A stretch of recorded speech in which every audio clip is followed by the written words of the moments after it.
Hebu aongeleshe. Nyinyi watu wa maandamano, muachana na mambo ya maandamano 25 inaweza kumletea madhara ingine.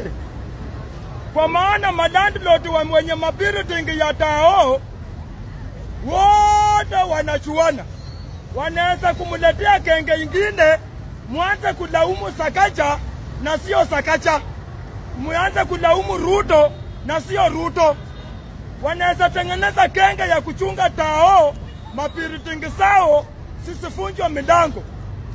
Kwa hivyo mjiadhari na hiyo maandamano. Kama unataka Ruto atoke, ngojea siku ya kura.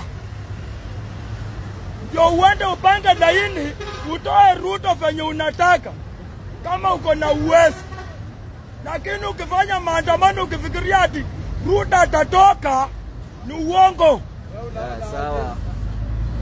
Tena mimi sioni makosa yenye Ruto ako nayo.